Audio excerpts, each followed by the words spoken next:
ঘটনার পর থেকেই কিন্তু কারখানা বন্ধ রয়েছে, অর্থাৎ শুক্রবার রাতে যখন হৃদয়কে চুরির অপবাদ দিয়ে কারখানার ভেতরে পিটিয়ে গুরুতর আহত করে তারপরে তাকে হাসপাতালে নেওয়ার পরে কিন্তু মৃত্যু হয়। এই ঘটনার পরে শনিবার দিনভর কিন্তু কারখানার শ্রমিকরা যারা রয়েছে তারা কিন্তু হৃদয় হত্যার বিচারের দাবিতে তারা আন্দোলন করেছে এবং এর প্রেক্ষিতে আমরা যেটি দেখেছি কারখানার গেটে কিন্তু নোটিশ দেওয়া হয়েছে, অর্থাৎ 29 এবং 30 তারিখ কারখানা বন্ধ ঘোষণা করা হয়েছে এবং এই মুহূর্তে কারখানা বন্ধ রয়েছে এবং কারখানার ভেতরে আমরা যেটি দেখেছি আইনশৃঙ্খলা বাহিনীর সদস্যরা রয়েছে যাতে করে কোনো অপ্রীতিকর কোনো ঘটনা না ঘটে। তো হৃদয় হত্যার যে ঘটনা রয়েছে এই ঘটনার প্রেক্ষিতে তার ভাই কিন্তু বাদী হয়ে কোনাবাড়িতে একটি অজ্ঞাত আসামি করে তিনি একটি মামলা করেছেন। মামলার প্রেক্ষিতে একজনকে আটক করেছে পুলিশ।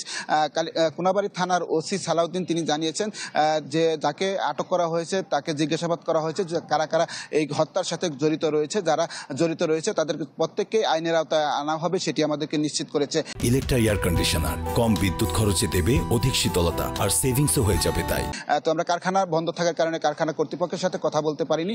তো আগামীকাল এই কারখানাটি খোলার কথা রয়েছে। এখন দেখা যাক, যেহেতু পরিস্থিতি যেটি দেখা যাচ্ছে এবং যে সিসিটিভি ফুটেজ মিলেছে সেই সিসিটিভি ফুটেজে কিন্তু স্পষ্ট দেখা যাচ্ছে যে কারখানার ভেতরে যারা রয়েছে তারা কিন্তু তাকে লাঠি দিয়ে পিটিয়ে হত্যা করেছে, তার একটি প্রমাণ রয়েছে সিসিটিভি ফুটেজে। এবং আজকে কিন্তু সেই সিসিটিভির ফুটেজটি আসলে প্রকাশ পেয়েছে এবং প্রকাশ পাওয়ার পর যে সমস্ত কারখানার শ্রমিকরা রয়েছে তাদের মধ্যে কিন্তু একটি আরও একটু তারা উত্তেজিত হচ্ছে এবং তাদের বিচারের দাবি যেটা আছে তাদের মনের মধ্যে কিন্তু সেটি আরও উৎফুল্লিত হচ্ছে। অর্থাৎ আগামীকাল যদি শিল্প কারখানাটি খুলে সেই ক্ষেত্রে আসলে কিভাবে সেটি গ্রহণ করে শ্রমিকরা সেটি কিন্তু বলা যাবে। তো ধারণা করা হচ্ছে যে শান্তিপূর্ণভাবে শ্রমিকরা হয়তো কাজে যোগ দিবে এবং যারা এর সাথে জড়িত তাদেরকে আইনের আওতায় আনা হবে এমনটি কিন্তু আমাদেরকে বলেছে।